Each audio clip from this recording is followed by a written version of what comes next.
In this video we are going to look at this Minolta X-570 35mm SLR camera equipped with the 50mm F1.7 MD lens. This camera was introduced in 1983 as a slightly less expensive alternative to the more famous X700.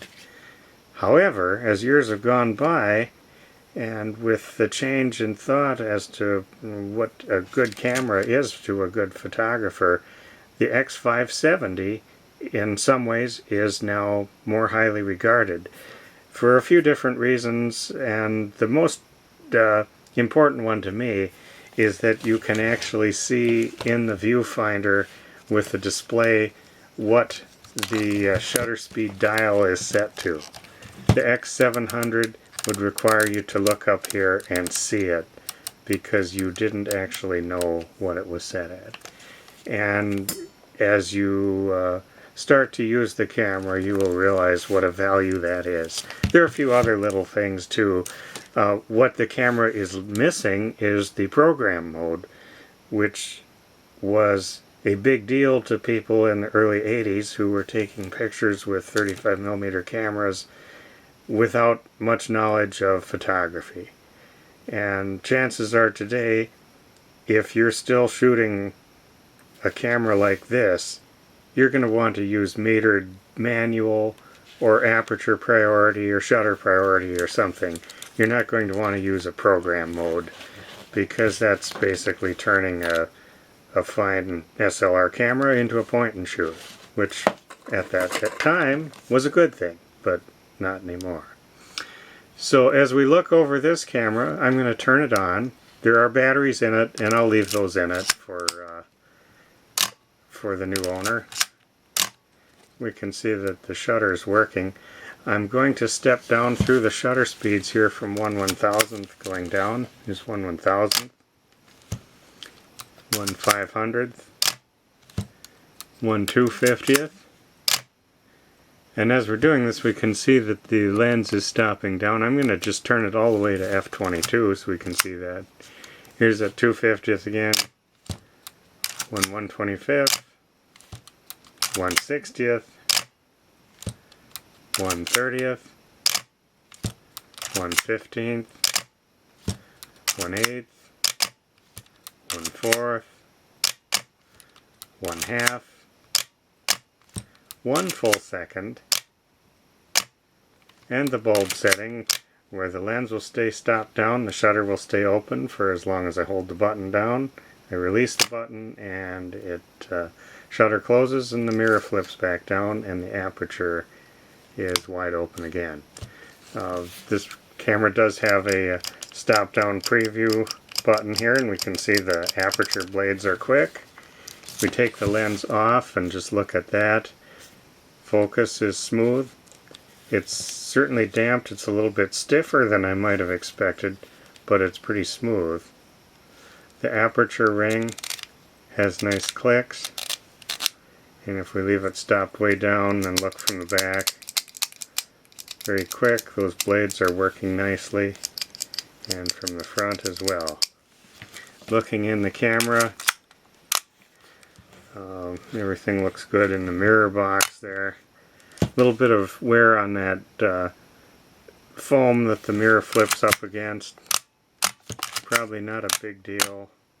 We should test out the self-timer here. We can pull that up and we can see the light blinking. It'll start to blink faster. And there it goes. The camera also has a beeping function. It'll work for various metering conditions, but also for the timer. Here we hear it again.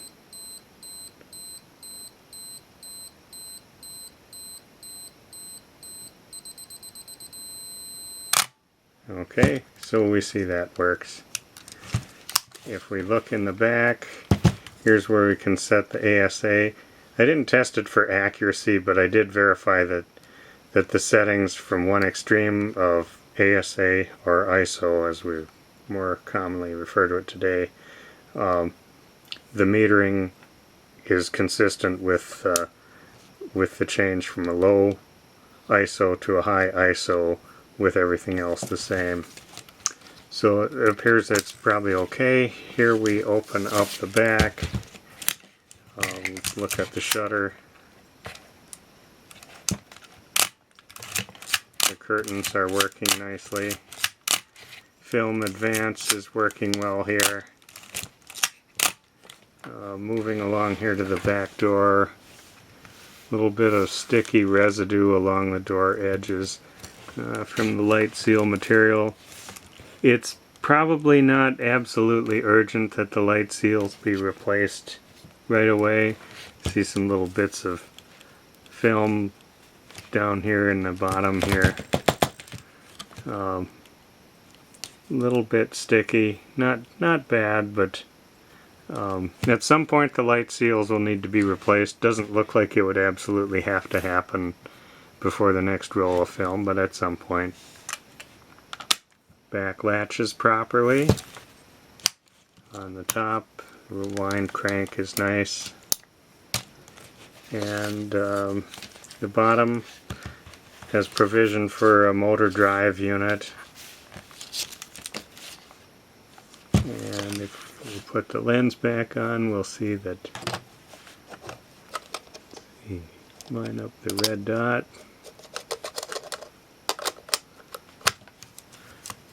Turn clockwise. It has a Minolta cap.